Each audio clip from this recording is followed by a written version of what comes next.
సింహాచలంలోని అప్పన్న ఆలయం వద్ద ఘోర ప్రమాదం జరిగింది. చందనోత్సవం వేళ అప్పన్న సన్నిధిలో అపశృతి చోటు చేసుకుంది. మంగళవారం రాత్రి కురిసిన భారీ వర్షం కారణంగా 300 రూపాయల టికెట్ కౌంటర్ దగ్గర గోడ కూలిపోయింది. ఈ ఘటనలో పలువురు భక్తులు మృతి చెందారు.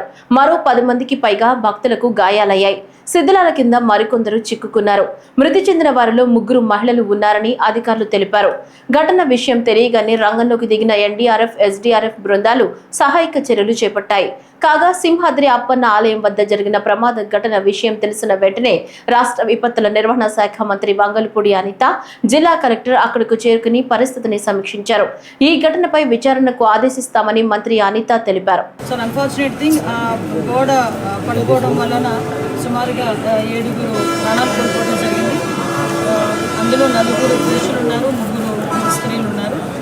ఇంకా మిగతా రెస్క్యూ ఆపరేషన్స్ కూడా జరుగుతున్నాయి. ఈ సంఘటన జరిగినది అని తెలిసిన వెంటనే ఇమీడియట్గా ఎస్డీఆర్ఎఫ్ బృందాలు, ఫైర్ డిపార్ట్మెంట్, పోలీస్ డిపార్ట్మెంట్, అదేవిధంగా ఇక్కడ పనిచేస్తున్న వాలంటీర్స్ చిన్నపిల్లలైనా వారికి చేతులకి దండం పెట్టారు.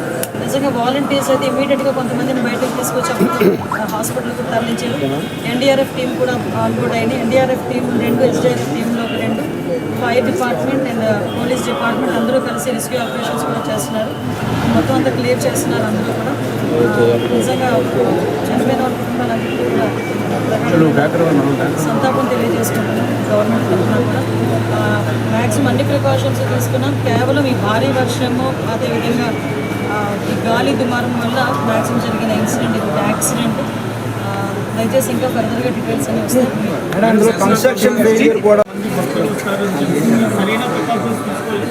మెయిన్ ప్రికాషన్స్ విషయంలో ఒక 2 days బ్యాక్, 3 days బ్యాక్ అంటే ఈ క్యూ లైన్లో మొత్తం ఆ క్యూ లైన్ అన్నీ మేము చెక్ చేసుకోవడం జరిగింది. ఇది అన్ఫార్చునేట్. అక్కడ గోడ ఉంది. ఆ గోడ పిల్లర్తో కట్టాడా, సిమెంట్తో కట్టాడా, బ్రిక్తో కట్టాడా అన్నది ఎవరో కూడా మేము చూసుకోవడం